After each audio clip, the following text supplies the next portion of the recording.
Je m'appelle Cédric, j'ai 32 ans et je vis à Boston, où je me suis construit une vie loin des regards critiques de ma famille.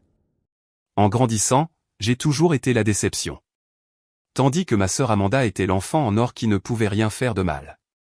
Le Thanksgiving dernier, mon père a appelé de l'hôpital pour demander de l'argent, mais a quand même réussi à dire « Ta sœur est brillante et responsable, contrairement à toi, elle n'a pas besoin d'aide. » Il ne savait pas que sa fille parfaite était noyée sous les dettes alors que j'étais le seul à pouvoir réellement les sauver. Avant de vous raconter comment j'ai finalement tenu tête à ma famille, faites-moi savoir d'où vous regardez. Aimez et abonnez-vous si vous avez déjà été injustement comparé à un frère ou une sœur. Ayant grandi dans la banlieue de Chicago dans les années 90, notre maison en briques de 2 étages projetait l'image de la parfaite famille américaine de la classe moyenne. Mon père, Richard, travaillait comme directeur de banque à la First National, un poste qu'il nous rappelait chaque fois qu'il voulait souligner l'importance de la responsabilité financière et du succès conventionnel. Son comportement sévère s'adoucissait rarement, surtout avec moi. Il portait des chemises repassées, même le week-end, et s'attendait à ce que tout le monde vive selon ses normes rigides de réussite. Ma mère, Eleanor, avait été enseignante en primaire avant d'abandonner sa carrière pour élever Amanda et moi. Elle était plus calme que mon père, s'en remettant souvent à ses opinions et apaisant les moments tendus en offrant des biscuits fraîchement cuits ou en changeant doucement de sujet. Bien qu'elle me défende occasionnellement en privé, elle ne contredisait jamais mon père devant nous. Leur chambre était en face de la mienne, et de nombreuses nuits, j'entendais leurs disputes étouffées à mon sujet à travers le mur, les supplications douces de ma mère cédant généralement aux déclarations fermes de mon père. Notre salon affichait les priorités de la famille avec une clarté douloureuse. La cheminée et les murs présentaient les réalisations d'Amanda par ordre chronologique. Son trophée de concours d'orthographe de l'école primaire, son certificat de présence parfaite au collège, sa plaque de major de promotion du lycée et ses lettres d'acceptation à l'université. Ma mère avait créé une boîte d'ombre spéciale pour la lettre d'acceptation d'Amanda dans une université de l'Ivy League, la positionnant de manière à ce que ce soit la première chose que les visiteurs remarquent en entrant dans notre maison. Mes propres accomplissements dans les concours d'art et d'écriture créative étaient relégués à un petit tableau d'affichage dans la buanderie, s'ils étaient affichés du tout. Quand j'ai remporté la première place à un concours d'art pour jeunes à l'échelle de l'État à 14 ans, la réponse de mon père a été « C'est bien, mais ce n'est qu'un passe-temps ». Le projet de sciences d'Amanda pourrait lui valoir une bourse d'études. Les dîners de famille sont devenus des vitrines pour les dernières réalisations d'Amanda. Amanda a eu un autre A à son test de calcul, annonçait fièrement mon père en coupant son rôti. Elle sera certainement major de sa promotion. Pendant ce temps, mon B en littérature anglaise, ma matière préférée, est passé inaperçu, même si j'avais travaillé plus dur pour ce B qu'Amanda ne l'a jamais fait pour ses accents efforts en mathématiques et en sciences. Je suis devenu l'enfant invisible, sauf quand on me critiquait. Quand j'entrais dans la pièce, les conversations sur les réalisations d'Amanda continuaient comme si je n'étais pas là. Quand je parlais de mes propres intérêts ou accomplissements, mes commentaires étaient accueillis par des hochements de tête polis avant que la conversation ne revienne rapidement à Amanda. L'école n'a fait que renforcer les comparaisons. Les professeurs qui avaient enseigné à Amanda 3 ans plus tôt regardaient mes copies avec déception. Amanda obtenait toujours des notes parfaites à ses tests, disait-il en me rendant mes copies avec un B+. Pourquoi ne peux-tu pas être plus comme ta sœur? La question m'a suivi de l'école primaire au lycée, des professeurs de mathématiques aux entraîneurs de football. Mon style d'apprentissage différait complètement de celui d'Amanda. Alors qu'elle excellait dans la mémorisation et les examens, j'apprenais par l'expérience pratique et l'expression créative. Je pouvais concevoir et construire un modèle fonctionnel pour le cours de sciences, mais j'avais du mal avec les examens écrits. Mes parents ont interprété cela comme de la paresse plutôt que comme une forme d'intelligence différente. Le contraste dans la façon dont nous étions traités est devenu impossible à ignorer lorsqu'Amanda a obtenu son diplôme de fin d'études secondaires. Pour sa réussite, mes parents lui ont offert une Honda Civic neuve avec un gros ruban rouge dans l'allée. Quand j'ai obtenu mon diplôme 3 ans plus tard, pas en tant que major de promotion, mais toujours avec les honneurs et une bourse d'art pour un community college local, j'ai reçu un ensemble de manuels d'occasion que mon père pensait m'aider à me concentrer sur des sujets pratiques. Le message était clair, Amanda méritait des récompenses. J'avais besoin de correction. L'été avant l'université a apporté le premier conflit majeur concernant notre avenir. Amanda avait été acceptée au programme de commerce de Cornell, le rêve de mon père. Je voulais étudier le design graphique à l'Art Institute of Chicago, une école avec une excellente réputation dans les arts, mais pas le nom prestigieux que mon père appréciait. Une école d'art, s'est moqué mon père un soir au dîner. Ce n'est pas une vraie éducation, Cédric. Tu ne gagneras jamais ta vie en dessinant des images. Ce n'est pas juste dessiner des images, papa, ai-je argumenté. C'est du design graphique. C'est un domaine en pleine croissance avec de réelles opportunités de carrière. Écoute ton père, a doucement interjeté ma mère. Il connaît le monde des affaires. La dispute a dégénéré jusqu'à ce que mon père me donne son ultimatum. Si tu veux notre soutien financier, tu étudieras le commerce ou la comptabilité dans une université convenable. Sinon, tu es seul. J'ai choisi d'être seul. Je me suis inscrit au Community College tout en travaillant 30 heures par semaine dans une imprimerie locale. Mes parents ont dit aux parents que je n'avais pas pu entrer dans une bonne école plutôt que d'admettre que j'avais choisi un chemin différent. Lors des réunions de famille, les tantes et les oncles me tapaient sur l'épaule avec sympathie tout en louant la réussite d'Amanda dans l'Ivy League. Pendant 3 ans, j'ai travaillé et étudié, économisant chaque centime pour pouvoir être transféré dans une école d'art. La maison de mes parents est devenue de plus en plus inconfortable. Chaque conversation revenait à la façon dont je devrais être plus pratique, plus concentré, plus comme Amanda. Le jour où j'ai enfin eu assez d'économies pour déménager à Boston et fréquenter l'école de mes rêves a été le jour où j'ai senti que je pouvais respirer librement pour la première fois. La vie d'Amanda après l'université semblait suivre la trajectoire parfaite que mes parents avaient imaginée.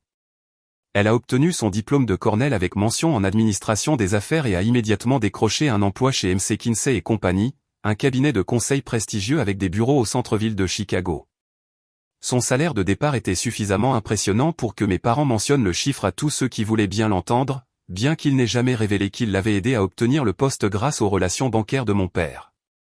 1 an après l'obtention de son diplôme, Amanda a emménagé dans un appartement de luxe dans le quartier de la Gold Coast à Chicago. Mes parents l'ont aidé à le meubler avec des meubles coûteux de restauration Hardware et Williams-Sonoma, dépensant ce qui a dû être des milliers de dollars pour s'assurer que sa maison reflète l'histoire de succès qu'il voulait projeter. Lorsque des parents visitaient Chicago, l'appartement d'Amanda est devenu un arrêt obligatoire de la visite, ma mère montrant fièrement la vue sur le lac Michigan depuis le 23e étage. Le summum de l'histoire de succès apparente d'Amanda est venu lorsqu'elle s'est fiancée à Bradley, un avocat fiscaliste d'une riche famille de la North Shore. Le diamant à son doigt était presque obscènement grand, et la fête de fiançailles au Chicago Yacht Club est devenue le sujet de dizaines de photos encadrées dans toute la maison de mes parents. Ma mère a appelé tous les membres de la famille élargie pour partager la nouvelle, terminant toujours par « Ils sont tous simplement parfaits ensemble ». Tous deux si brillants et responsables. Pendant ce temps, mon chemin semblait radicalement différent, du moins de l'extérieur. Après le Community College, j'avais économisé suffisamment pour être transféré dans une école de design réputée à Boston. Je vivais dans un studio à Allston, un quartier rempli d'étudiants et de jeunes professionnels plutôt que de gratte-ciel de luxe. Mes meubles provenaient de friperies et de trouvailles de trottoirs, rénovés de mes propres mains. Au lieu d'un seul emploi prestigieux, j'en avais plusieurs, serveur le soir, travail de conception en freelance pendant la journée, et des gardes le week-end dans une imprimerie locale pour nouer des contacts dans l'industrie. Ce que ma famille ne voyait pas, ou choisissait de ne pas voir, c'est que sous la surface, nos réalités financières s'inversaient. Le travail de conseil d'Amanda l'obligeait à entretenir une garde-robe coûteuse, à manger dans des restaurants haut de gamme avec des clients et à projeter le succès par une consommation visible. Son salaire, bien qu'impressionnant sur le papier, couvrait à peine son loyer et le paiement de sa voiture après impôt. Le vide était comblé par des cartes de crédit, d'abord 1, puis 3, puis 7 à sa 2e année d'emploi, elle effectuait des paiements minimums sur plus de 30 000 $ de dettes de cartes de crédit. Les prêts de mes parents ont commencé modestement, 2 000 $ pour une réparation de voiture inattendue, 3 000 $ pour un dépôt de garantie lors du déménagement dans un meilleur immeuble. Ces prêts n'ont jamais été remboursés, bien que ni Amanda ni mes parents n'aient reconnu cette réalité. Au lieu de cela, ils ont été considérés comme des investissements dans le succès futur d'Amanda. En revanche, je vivais frugalement mais intentionnellement. Mon appartement était petit mais fonctionnel, décoré de mes propres œuvres d'art et de trésors de seconde main. Je faisais mon café à la maison au lieu de dépenser 6 $ par jour chez Starbucks. Je préparais des déjeuners au lieu de commander des livraisons. Chaque dollar supplémentaire allait d'abord à mes prêts étudiants, puis à la constitution d'un fonds d'urgence, et enfin à des investissements. À 28 ans, j'avais remboursé intégralement ma dette étudiante. Un fait que je n'ai jamais partagé avec ma famille car ils ne m'ont jamais posé de questions sur mes finances, sauf pour me demander si je m'en sortais bien. La communication entre nous s'est raréfiée à mesure que j'établissais mon indépendance. Les appels téléphoniques hebdomadaires sont devenus mensuels, puis trimestriels. Chaque conversation suivait le même schéma, de brèves questions sur mon travail, qu'ils n'ont jamais tout à fait compris, de longues mises à jour sur les dernières réalisations d'Amanda, et des suggestions subtiles selon lesquelles il était peut-être temps pour moi d'envisager une vraie carrière ou de retourner à Chicago où il pourrait m'aider à m'établir. J'ai arrêté d'appeler régulièrement lorsque j'ai réalisé que je passais des jours à me remettre de chaque conversation, à reconstruire la confiance en moi que leurs commentaires dédaigneux érodaient. Ils ne m'appelaient que lorsqu'ils avaient besoin d'aide technique avec leurs ordinateurs ou lorsqu'Amanda était trop occupée pour aider à une affaire de famille. Les réunions de famille sont devenues des affaires de plus en plus tendues où je me sentais comme un étranger observant une performance de succès familial qui excluait ma réalité. Pourtant, paradoxalement, cette distance a favorisé mon indépendance et ma résilience. Sans la comparaison constante avec Amanda, j'ai commencé à mesurer mon succès selon mes propres normes. J'ai trouvé des mentors dans la communauté du design qui appréciaient ma créativité et mon éthique de travail. J'ai noué des amitiés avec des gens qui ne connaissaient rien de ma dynamique familiale et qui me voyaient donc clairement, sans le prisme déformant d'être l'enfant décevant. Moins je cherchais l'approbation de mes parents, plus je développais de confiance en mon propre chemin. Cette confiance s'est traduite par un meilleur travail, plus de références de clients et une stabilité financière lentement croissante. À 30 ans, je m'étais fait une réputation dans la communauté du design de Boston comme quelqu'un de fiable, de créatif et de techniquement compétent, tout ce que mes parents avaient prédit que je ne deviendrais jamais. Ma percée professionnelle est venue après des années à construire mon portfolio et mon réseau. J'avais travaillé en freelance pour une start-up de logiciels financiers, créant des conceptions d'interfaces utilisateurs pour leur version bêta. Lorsque l'entreprise a obtenu un deuxième tour de financement, ils m'ont embauché comme leur concepteur principal avec un salaire qui m'a fait cligner des yeux 2 fois en voyant la lettre d'offre. Ce premier grand client m'a ouvert les portes à d'autres. Les entreprises de technologie financière appréciaient ma capacité à rendre des informations complexes accessibles grâce à une conception intuitive. Je me suis spécialisé dans la création d'interfaces pour des applications financières qui rendaient la visualisation des données claires et exploitables. Mon portfolio s'est étoffé pour inclure des projets pour des sociétés d'investissement, des applications bancaires et des plateformes d'éducation financière. Au fur et à mesure que ma réputation professionnelle grandissait, mes revenus augmentaient également. J'ai quitté mon studio exigu pour un appartement d'une chambre à Cambridge. Toujours modeste, mais avec assez d'espace pour un bureau à domicile convenable.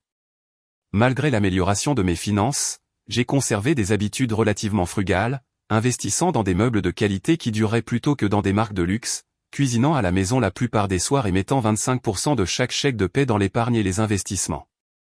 À 31 ans, j'avais constitué un fonds d'urgence couvrant 6 mois de dépenses, j'avais maximisé mes cotisations de retraite chaque année et j'avais créé un portefeuille d'investissement diversifié qui croissait régulièrement. J'ai travaillé avec un conseiller financier pour prendre des décisions intelligentes en matière d'impôts et de planification à long terme, sans la pression d'afficher la richesse par des possessions matérielles. J'ai bâti une véritable richesse grâce à une gestion prudente et aux intérêts composés. Pendant ce temps, la façade soigneusement construite d'Amanda commençait à se fissurer. Sa carrière de consultante impliquait de fréquents changements d'emploi, chacun présenté à la famille comme une décision stratégique, mais résultant en fait d'un épuisement professionnel ou de problèmes de performance. Chaque nouveau poste s'accompagnait d'un titre et d'un salaire légèrement plus élevés, mais aussi d'attentes et de pressions accrues. Son mariage avec Bradley a été une affaire extravagante au Jardin botanique de Chicago, avec 300 invités, un orchestre de 10 musiciens et un dîner à 5 plats. Ce que personne n'a mentionné, c'est que mes parents avaient retiré de l'argent de leur compte de retraite pour le payer, croyant que cet investissement dans le maintien des apparences valait le risque financier à long terme. Peu de temps après le mariage, Amanda a commencé à m'appeler pour me demander de petits prêts, toujours avec une explication plausible et des promesses de remboursement rapide. Mon chèque de commission est en retard, ou nous avons un problème de trésorerie temporaire jusqu'à ce que la prime de Bradley arrive. Au début, j'ai transféré l'argent sans poser de questions, supposant que son besoin était sincère. Après le 3e prêt non remboursé, j'ai commencé à poser plus de questions, ce qui a entraîné moins d'appels, mais une plus grande distance entre nous. Ce que je ne savais pas à l'époque, c'est que le mariage d'Amanda montrait déjà des signes de tension à cause de secrets financiers. Bradley avait découvert certaines de ses cartes de crédit, mais pas toutes.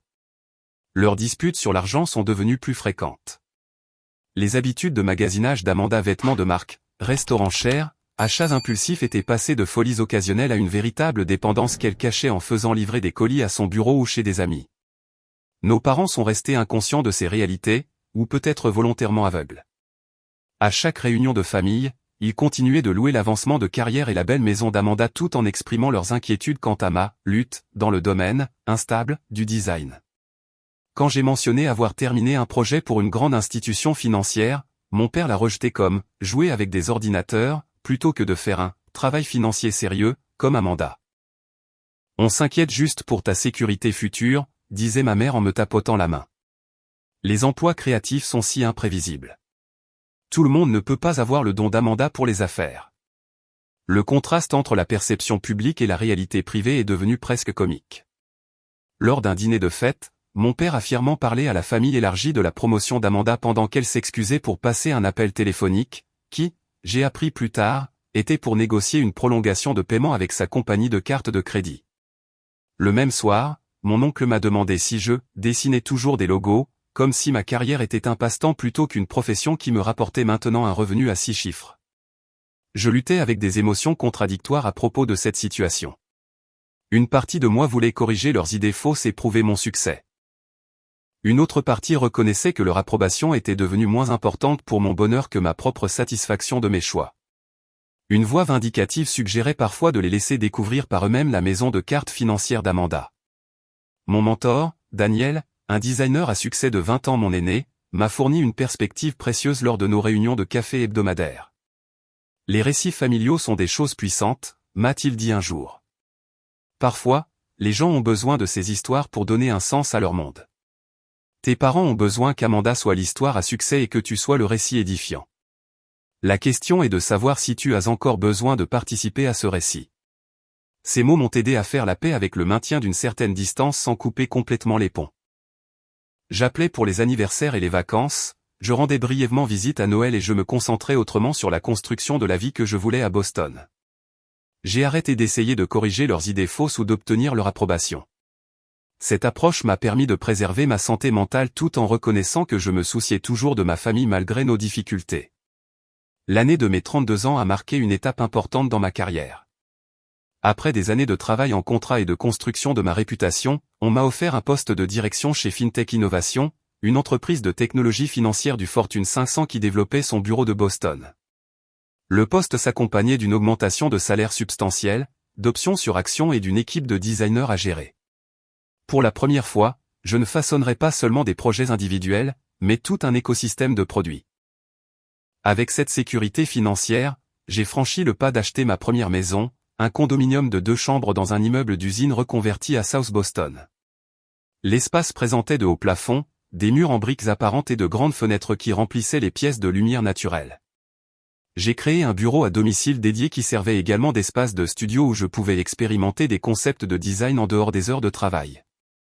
Mon portefeuille d'investissement a atteint une étape importante cette même année, dépassant les 6 chiffres grâce à des contributions constantes et à la croissance du marché. Je me suis diversifié dans des fonds indiciels, quelques actions individuelles soigneusement sélectionnées et j'ai même fait un petit investissement providentiel dans la start-up d'un ancien collègue. Un conseiller financier m'a aidé à structurer mes investissements pour minimiser l'impôt tout en maximisant la croissance à long terme. La reconnaissance professionnelle que j'avais tranquillement recherchée pendant des années est finalement arrivée sous la forme d'un profil dans le Digital Design Quarterly, un magazine de l'industrie mettant en lumière des approches innovantes en matière d'expérience utilisateur. L'article, intitulé « Humaniser les données financières, l'approche intuitive de Cédric en matière de technologie financière », comprenait des entretiens avec des clients et des collègues louant ma capacité à rendre des concepts financiers complexes accessibles grâce à une conception d'interface réfléchie. Alors que ma carrière s'épanouissait, la vie soigneusement construite d'Amanda s'effilochait en coulisses. Bradley avait découvert l'étendue de sa dette de carte de crédit. Plus de 100 000 $ répartis sur 12 cartes différentes, après qu'une agence de recouvrement ait appelé leur domicile. La confrontation qui a suivi a révélé des années de tromperie financière, y compris des habitudes de magasinage secrètes et des comptes bancaires cachés. Bradley a déménagé la semaine suivante, restant chez un ami tout en réfléchissant à la possibilité de sauver leur mariage de 3 ans. La séparation est restée un secret bien gardé de mes parents et de la famille élargie. Amanda leur a dit que Bradley voyageait pour le travail, une fiction qu'elle a maintenue grâce à des appels téléphoniques minutieusement mis en scène lors de leur visite et à des publications sur les réseaux sociaux soigneusement sélectionnées suggérant une harmonie conjugale. La pression financière s'est intensifiée alors qu'Amanda luttait pour maintenir les apparences sans la contribution financière de Bradley. Elle a commencé à mettre en gage des cadeaux de mariage lorsque les paiements minimums des cartes de crédit sont arrivés à échéance. Ses performances au travail ont souffert alors qu'elle prenait des pauses déjeuner prolongées pour gérer les appels des créanciers ou passait des heures à chercher des offres de transfert de solde avec des taux d'intérêt de 0% d'introduction. Son directeur l'a placée sous un plan d'amélioration des performances, ajoutant un stress professionnel à sa crise personnelle. Au milieu de cette tourmente cachée, notre père a subi une grave crise cardiaque. Ma mère a appelé tôt un mardi matin, sa voix tremblante alors qu'elle expliquait que papa s'était effondré en pelletant la neige de leur allée. Il était stable après une opération d'urgence, mais aurait besoin d'un triple pontage et d'une longue période de convalescence. Le médecin dit qu'il devra rester à l'hôpital pendant au moins une semaine, peut-être plus, a expliqué ma mère, et ensuite des mois de convalescence à la maison. Je ne sais pas comment on va gérer tous les rendez-vous et les médicaments. J'ai immédiatement proposé de rentrer à la maison pour aider, mais ma mère a hésité. Amanda est si occupée avec son grand projet au travail. Elle a dit qu'elle essaierait de venir le week-end quand elle le pourra. Mais peut-être que tu pourrais venir, puisque ton travail est plus flexible. L'implication que ma carrière était moins importante ou exigeante que celle d'Amanda flottait dans l'air, mais je l'ai laissé passer sans contestation. Je réserverai un vol pour demain, ai-je promis.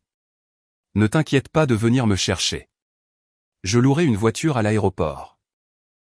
Ce que ma mère n'a pas mentionné, ce que je découvrirai bientôt, c'est que leur assurance maladie avait une franchise élevée qu'ils ne pouvaient pas se permettre de payer. Des années à aider Amanda à maintenir son style de vie avaient épuisé leurs économies, et les factures médicales de mon père dépasseraient rapidement $20,000, avant même le long processus de réadaptation. La veille de mon vol, mon père a appelé de sa chambre d'hôpital. Sa voix semblait plus faible que je ne l'avais jamais entendue, mais ses mots portaient le même ton dédaigneux auquel je m'étais habitué au fil des ans. « Ta mère dit que tu viens nous rendre visite », a-t-il dit après une salutation minimale. « C'est bien. On aurait besoin d'un peu d'aide à la maison pendant que je suis cloué au lit. »« Bien sûr », ai-je répondu. « Tout ce dont vous avez besoin. » Il y a eu une longue pause avant qu'il ne continue. « Le truc, Cédric, c'est que ces factures médicales vont être substantielles. L'assurance ne couvre pas autant que ce qu'on pensait. Je peux aider avec ça, ai-je offert immédiatement. Ne vous inquiétez pas de l'argent pour le moment. Concentrez-vous simplement sur votre rétablissement. Une autre pause, plus longue cette fois. Eh bien, c'est généreux de ta part. On ne demanderait pas normalement, connaissant ta situation, mais c'est une urgence. La façon dont il a souligné « situation » a clairement montré qu'il me considérait toujours comme financièrement instable, bien qu'il n'ait jamais demandé ma situation réelle. Ce n'est vraiment pas un problème, papa. Je suis en bonne position pour aider. Ta sœur est brillante et responsable, contrairement à toi. Elle n'a pas besoin d'aide, a-t-il poursuivi comme si je n'avais pas parlé. Elle est occupée avec d'importantes réunions de clients ce mois-ci. On ne veut pas l'embêter alors qu'elle est à un point si critique de sa carrière. Tu comprends ? La piqûre familière de la comparaison m'a momentanément coupé le souffle.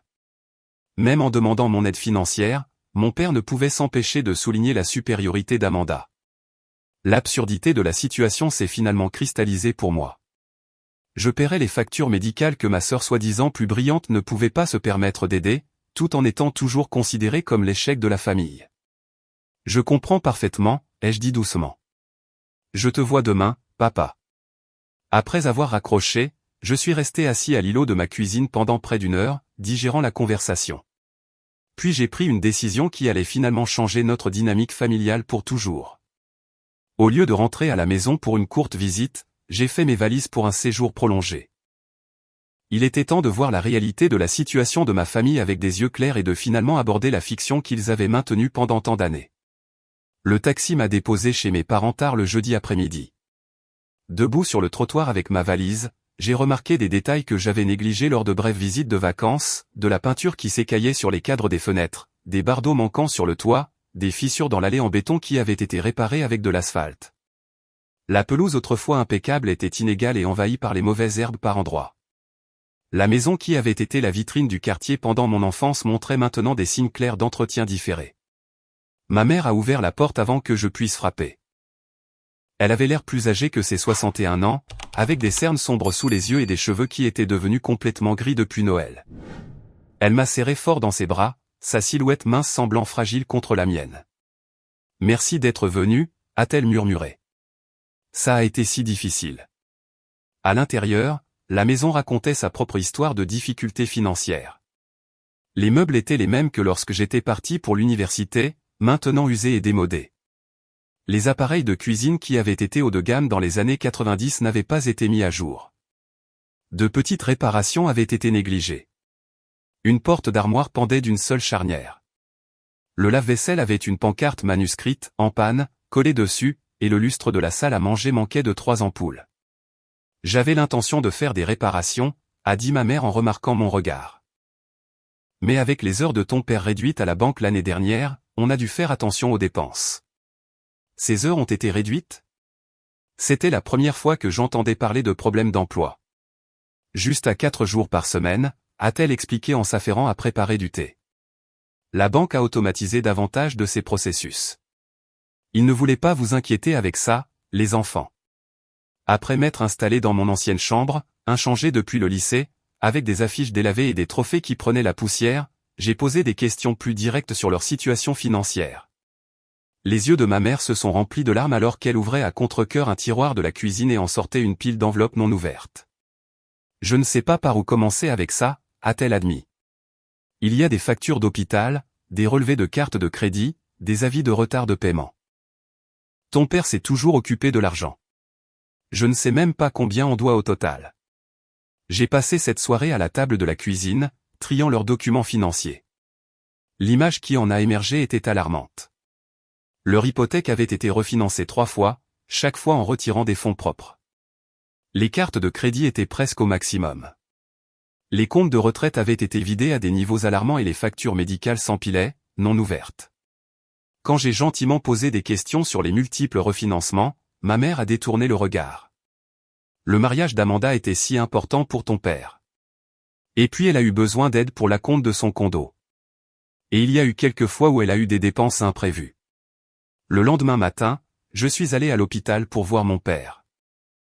L'homme confiant et intimidant qui avait dominé mon enfance semblait diminuer dans le lit d'hôpital, relié à des moniteurs et à une perfusion. Son teint était gris, et sa voix avait perdu sa résonance autoritaire. « Tu n'avais pas besoin de venir de si loin », a-t-il dit après une salutation superficielle. Je serai de retour sur pied en un rien de temps. Je voulais être là, ai-je répondu en m'installant dans le fauteuil du visiteur. Maman a besoin de soutien en ce moment, et on doit parler des factures, papa. Son expression s'est légèrement durcie. Ce n'est qu'un problème de trésorerie temporaire une fois que je serai de retour au travail. Le médecin dit que ce sera au moins 3 mois, ai-je interrompu doucement. Et j'ai vu les factures à la maison. Il ne s'agit pas seulement des frais médicaux. Ta mère n'aurait pas dû te les montrer, a-t-il sèchement répliqué, une lueur de son ancien moi émergeant. Nos finances ne te regardent pas, si, quand vous me demandez de l'aide, ai-je contré. Et quand l'aide dont vous avez besoin est substantielle, j'ai besoin de comprendre la situation dans son ensemble. Ce qui a commencé comme une discussion sur les factures médicales a rapidement dégénéré en territoire familier. Mon père a remis en question ma capacité à comprendre les questions financières, a fait référence au sens des affaires d'Amanda et a suggéré que je devrais apprendre la responsabilité de ma sœur. Quand j'ai mentionné avoir vu des preuves qu'ils avaient soutenu Amanda financièrement, il est devenu défensif. Nous avons fait quelques investissements dans l'avenir d'Amanda, a-t-il insisté. C'est différent de renflouer quelqu'un. Elle et Bradley construisent quelque chose d'important. Le point de rupture est venu lorsqu'il a suggéré que je devrais suivre l'exemple d'Amanda pour améliorer ma propre situation financière. L'ironie était trop forte pour être supportée. Papa, ai-je dit doucement mais fermement. Je pense qu'il est temps d'avoir une conversation honnête sur qui est exactement brillant et responsable dans cette famille. Son geste dédaigneux a allumé quelque chose en moi. Des décennies à être sous-estimée et comparée défavorablement à une sœur dont le succès apparent était en grande partie une fiction. Pour la première fois de ma vie d'adulte, j'ai tenu tête à mon père au lieu de battre en retraite. Je ne suis plus cet adolescent peu sûr de lui ai-je dit. Je ne cherche pas ton approbation, mais je demande ton respect, surtout si je dois aider cette famille à sortir du trou financier que vous avez creusé en cautionnant Amanda toutes ces années. Les moniteurs ont enregistré son rythme cardiaque croissant, et une infirmière est venue le voir. Je suis parti peu de temps après, promettant de revenir le lendemain quand il se sentirait plus fort. Dans le parking de l'hôpital, j'ai pris une décision, il était temps d'avoir une réunion de famille où toutes les cartes seraient sur la table. J'ai appelé Amanda ce soir-là et j'ai insisté pour qu'elle et Bradley viennent dîner chez nos parents le samedi. Ses excuses ont été immédiates et prévisibles, des engagements professionnels importants, l'emploi du temps chargé de Bradley, le long trajet depuis Chicago. Ce qui m'a surpris, c'est la voix de Bradley en arrière-plan qui la contredisait. On n'a pas de projet ce week-end, a-t-il dit, clairement audible malgré la tentative d'Amanda de couvrir le téléphone. Ton frère a raison. On doit avoir cette conversation. Après plus d'échanges, Amanda a accepté à contre-cœur le dîner. J'ai passé le vendredi à me préparer, cuisinant des plats réconfortants que ma mère m'avait appris à faire il y a des années, organisant des documents financiers en résumé clair et répétant mentalement ce qui devait être dit. Ma mère a observé ces préparatifs avec une anxiété visible, alternant entre aider à couper les légumes et se tordre les mains. Peut-être que ce n'est pas nécessaire, a-t-elle suggéré plus d'une fois. Ton père est encore en convalescence. Amanda est sous tellement de pression au travail. Maman, ai-je finalement dit en lui prenant les mains. On ne peut pas continuer à faire semblant. La santé de papa dépend de la réduction de son stress à long terme, pas seulement d'éviter les conversations difficiles maintenant. Et cela signifie aborder la réalité financière. Le samedi soir est arrivé avec une tension palpable. Amanda et Bradley ont été les derniers à arriver. Ma sœur, impeccablement habillée, comme toujours, dans des vêtements de marque et un maquillage parfaitement appliqué. Seul quelqu'un qui la connaissait bien remarquerait la tension autour de ses yeux ou la façon dont elle serrait son sac à main avec des jointures blanches. Bradley avait l'air mal à l'aise, maintenant une distance physique avec Amanda qui en disait long sur leur état matrimonial. Le dîner a commencé par de petites conversations étranges sur le pronostic de rétablissement de papa et les changements dans le quartier. Ma mère n'arrêtait pas de jeter des regards nerveux entre les membres de la famille tout en poussant la nourriture dans son assiette. Une fois le repas terminé et le café servi, j'ai su qu'il était temps. J'ai demandé à tout le monde d'être ici ce soir parce que nous devons avoir une conversation honnête sur la situation financière de notre famille, ai-je commencé. Les factures médicales de papa sont importantes et j'ai découvert que maman et papa ont des difficultés financières depuis un certain temps maintenant. Amanda s'est immédiatement mise sur la défensive. Si c'est une question d'argent, Cédric, on sait tous que tu as toujours été rancunier de mon succès. Ce n'est pas parce que tu as choisi un parcours professionnel instable que... Amanda a doucement interrompu Bradley. Laisse-le parler. La pièce est devenue silencieuse alors que je posais un dossier sur la table et que je l'ouvrais. J'ai préparé quelques documents que j'aimerais partager avec tout le monde. J'ai commencé par montrer à mes parents la preuve de ma situation financière réelle. Des relevés bancaires montrant des économies substantielles, des résumés de comptes d'investissement, des documents de l'achat de ma maison et mon contrat de travail actuel avec son chiffre de salaire impressionnant. Les yeux de ma mère se sont écarquillés en regardant les chiffres tandis que mon père regardait avec incrédulité. Voici ma réalité financière réelle, ai-je expliqué calmement. J'ai bâti une carrière réussie dans le design numérique, spécialisée dans les interfaces de technologie financière. Je suis propriétaire de ma maison. Je n'ai aucune dette. J'ai 6 mois de dépenses économisées dans un fonds d'urgence et un portefeuille d'investissement diversifié. Je me suis tourné pour faire face à Amanda directement. Maintenant, je pense qu'il est temps pour toi d'être également honnête sur ta situation.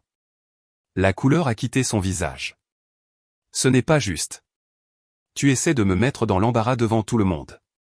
En fait, a interjeté Bradley. Je pense que cette conversation est attendue depuis longtemps. Il s'est tourné vers mes parents. Richard, Eleanor, Amanda et moi nous séparons à cause de la malhonnêteté financière. Elle m'a caché plus de $100 000 de dettes de carte de crédit. Nous risquons la faillite. Le visage de mon père est devenu rouge. C'est absurde. Amanda a toujours été financièrement responsable. Elle est consultante en finance, pour l'amour de Dieu. Papa, a dit Amanda, la voix brisée. C'est vrai. J'ai des difficultés depuis des années. Ces prêts que toi et maman m'avaient accordés, j'en avais besoin parce que je ne pouvais pas joindre les deux bouts. Le condo étant pré-saisi. Bradley a déménagé il y a 3 semaines. Ma mère a commencé à pleurer doucement tandis que l'expression de mon père passait par l'incrédulité, la colère et la confusion. Mais ton travail, ton succès. J'ai été mise en probation le mois dernier, a admis Amanda. Les larmes coulaient maintenant sur son visage. J'ai été distrait en essayant de cacher tout ça. Je pourrais perdre mon travail complètement. Pendant plusieurs minutes, les seuls sons dans la salle à manger étaient les sanglots doux de ma mère et les reniflements d'Amanda. Mon père était assis, immobile, fixant la table comme si le grain du bois pouvait offrir une explication à la façon dont sa compréhension de ses enfants avait été si complètement erronée. Toutes ces années, a-t-il finalement dit, sa voix à peine audible. Je pensais. Il n'a pas pu terminer la phrase. Tu pensais qu'Amanda était la réussite et que j'étais l'échec, ai-je complété pour lui. Tu as pensé ça depuis que nous sommes enfants. Tu n'as jamais posé de questions sur mes réalisations réelles ou mes finances parce qu'elles ne correspondaient pas au récit que tu avais créé. Mon père a commencé à objecter, puis s'est arrêté, la vérité de mes paroles s'imposant visiblement à lui. Pour la première fois de ma vie, il m'a regardé. M'a vraiment regardé, sans le filtre de la déception ou de la comparaison. Je ne savais pas, a-t-il dit simplement. Tu ne voulais pas savoir, ai-je corrigé doucement. Et cela a blessé cette famille pendant des décennies. Les jours qui ont suivi notre réunion de famille ont été étrangement calmes. Mon père a été libéré de l'hôpital pour commencer sa convalescence à la maison, passant la plupart de son temps dans le fauteuil inclinable à regarder la télévision à faible volume. Ma mère se déplaçait entre s'occuper de lui et pleurer dans la cuisine quand elle pensait que personne n'écoutait. Amanda est retournée à Chicago dimanche soir tandis que Bradley est resté en ville dans un hôtel, venant quotidiennement pour participer aux discussions sur leurs options financières. J'ai prolongé mon séjour à Chicago, travaillant à distance depuis ma chambre d'enfant tout en aidant mes parents à naviguer dans leur nouvelle réalité. La première étape pratique a été de faire face à leur crise financière immédiate. J'ai payé les factures médicales impayées et j'ai mis leur hypothèque à jour, en mettant en place des paiements automatiques depuis mon compte pour les 6 prochains mois afin de leur donner un peu de répit. Ensuite, j'ai organisé une réunion avec un conseiller financier spécialisé dans la planification de la retraite pour les personnes âgées confrontées à des revers. Margaret Kim est arrivée chez mes parents avec une approche compatissante qui les a mis à l'aise alors qu'elle examinait leur situation financière complète. Elle a créé un budget durable qui tenait compte du revenu réduit de mon père et des frais médicaux continus tout en préservant ce qui restait de leurs économies de retraite. La bonne nouvelle, a expliqué Margaret, c'est qu'avec quelques ajustements et l'aide temporaire de Cédric, vous n'aurez pas besoin d'envisager de vendre la maison. La mauvaise nouvelle, c'est que la retraite devra être retardée d'environ 3 ans pour reconstituer votre coussin financier.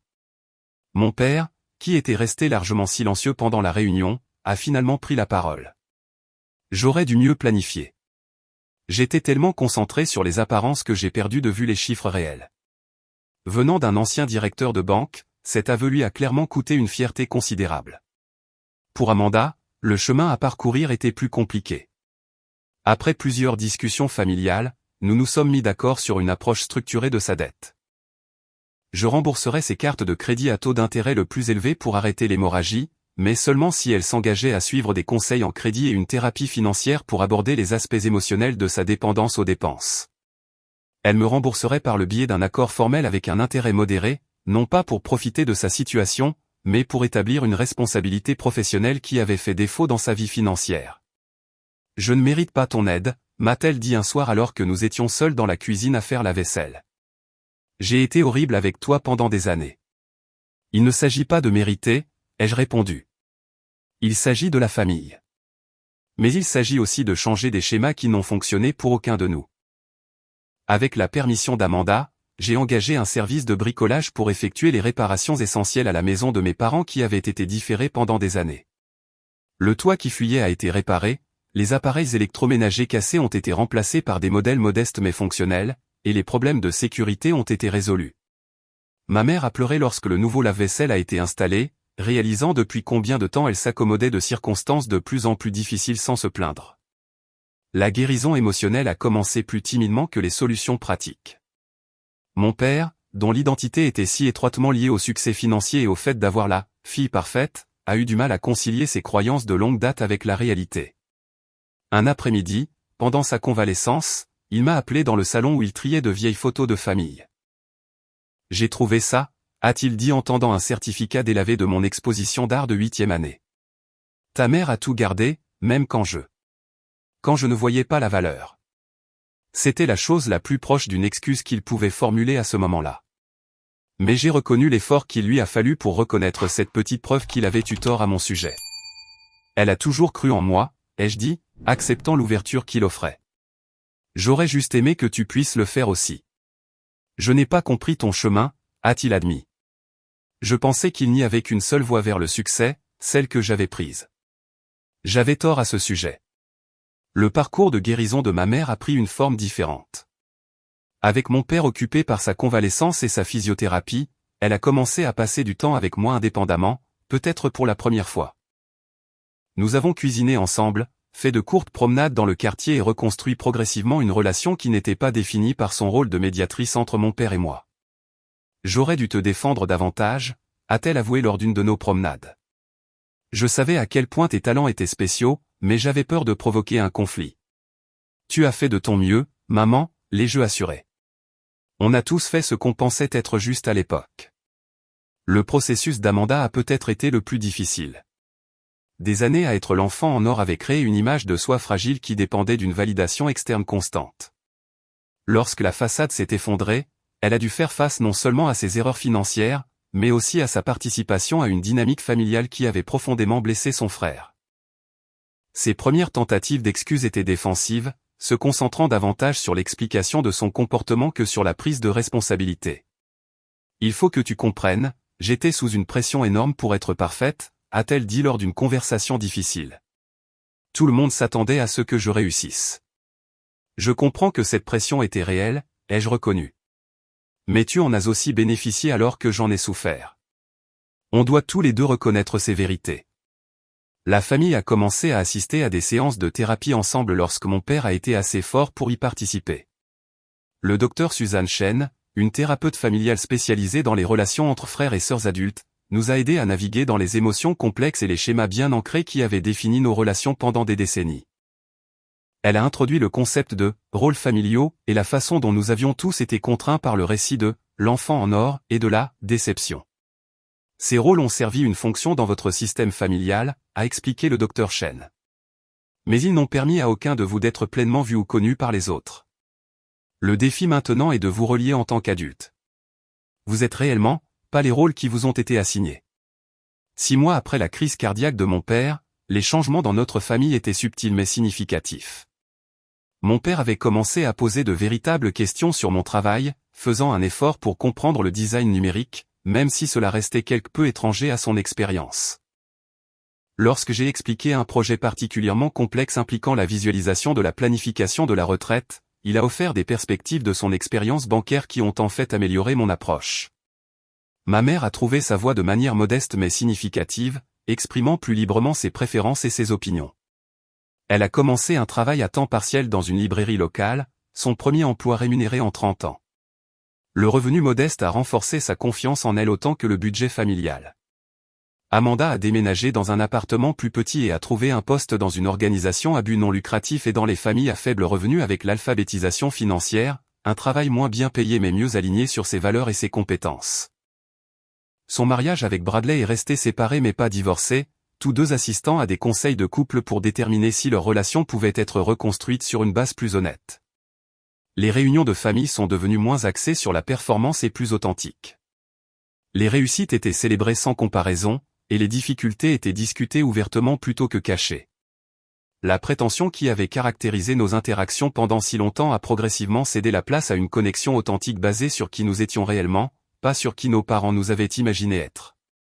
J'ai maintenu ma vie à Boston, mais j'ai rendu visite plus fréquemment, établissant une relation avec ma famille qui me semblait solidaire sans être envahissante.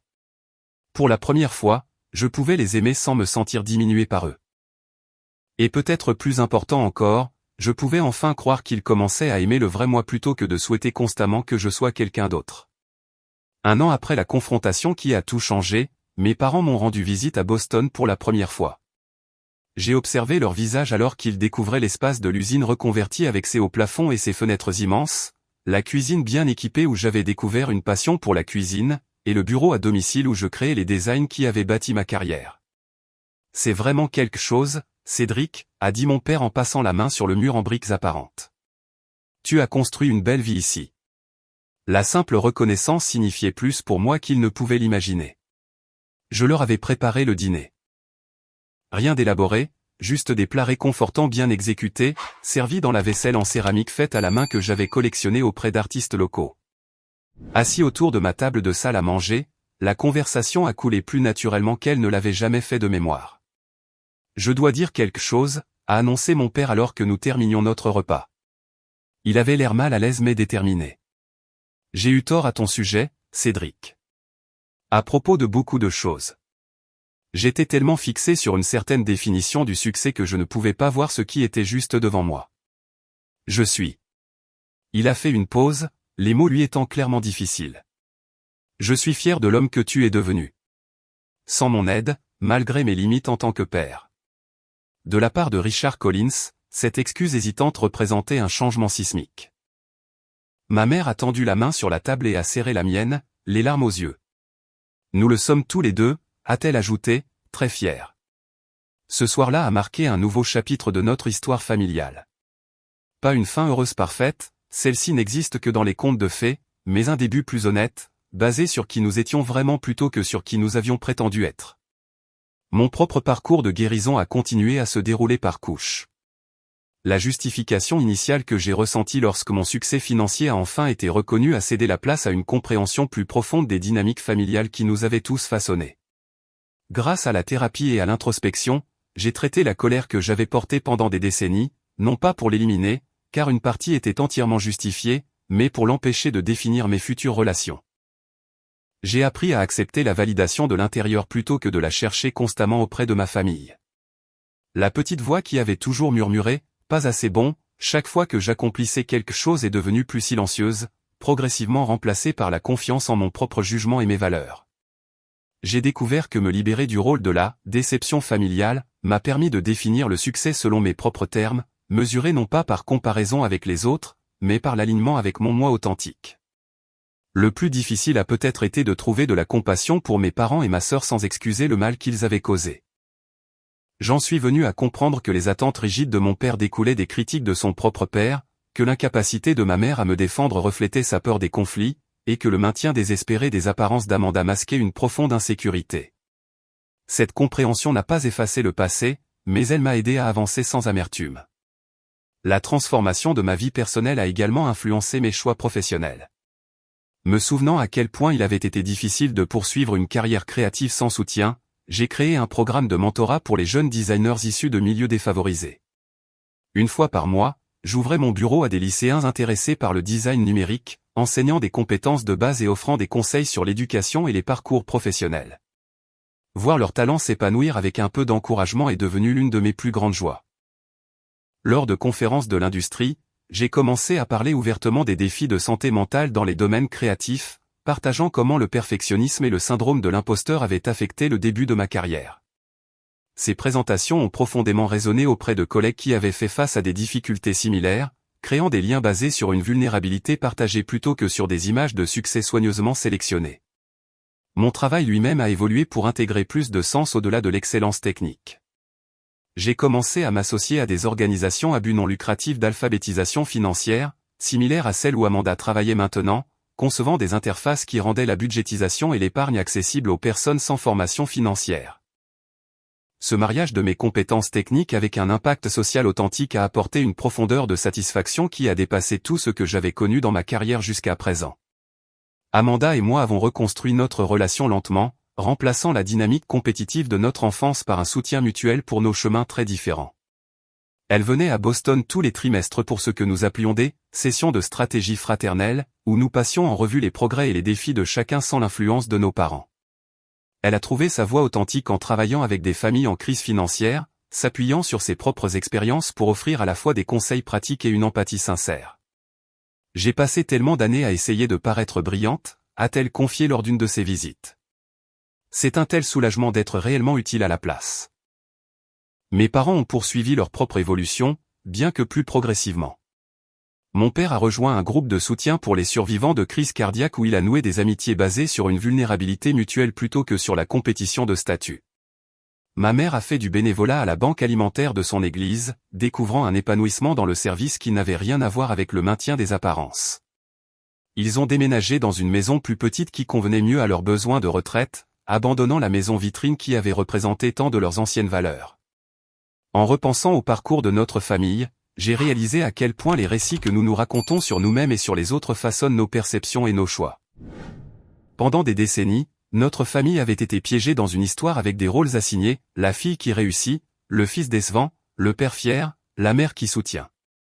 Aucun de nous n'avait été pleinement vu ou connu dans ces contraintes. Se libérer de ces faux récits n'a pas été facile. Cela a nécessité une honnêteté douloureuse, une vulnérabilité consentie et le courage de faire face à des vérités inconfortables. Mais de l'autre côté de ce passage difficile, nous avons trouvé des relations basées sur l'authenticité plutôt que sur la performance, l'acceptation plutôt que l'approbation conditionnelle, et l'amour qui embrassait la réalité au lieu de la fantaisie. La leçon la plus profonde que j'ai apprise à travers ce voyage est que le vrai succès ne vient pas en répondant aux attentes des autres ou en accumulant des diplômes impressionnants, mais en vivant authentiquement selon ses propres valeurs. La liberté que j'ai trouvée dans des relations honnêtes, même lorsque ces relations incluaient la reconnaissance d'histoires douloureuses, a de loin dépassé tout confort temporaire qui venait du maintien des illusions. L'enfant invisible que j'avais été pendant tant d'années est finalement devenu visible, d'abord pour moi-même, puis pour ma famille, et finalement pour un monde où ma perspective et mes talents uniques pouvaient apporter une contribution significative. L'histoire que ma famille avait racontée sur moi s'est avérée être de la fiction. Mais l'histoire que j'écrivais maintenant pour moi-même était authentique, imparfaite et véritablement la mienne. Si vous vous êtes déjà senti invisible ou sous-estimé par les personnes qui devraient vous connaître le mieux, j'espère que mon histoire vous apportera un peu de réconfort et de perspective.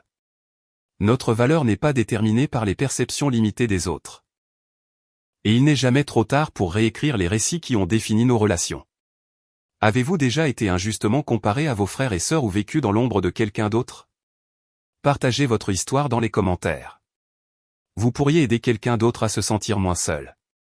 Et si cela a résonné en vous, veuillez aimer, vous abonner et partager avec quelqu'un qui pourrait avoir besoin d'entendre que sa vraie valeur n'est pas déterminée par les récits familiaux. Merci d'avoir écouté mon parcours, et rappelez-vous, la personne la plus importante qui a besoin de voir votre valeur vous regarde dans le miroir tous les jours.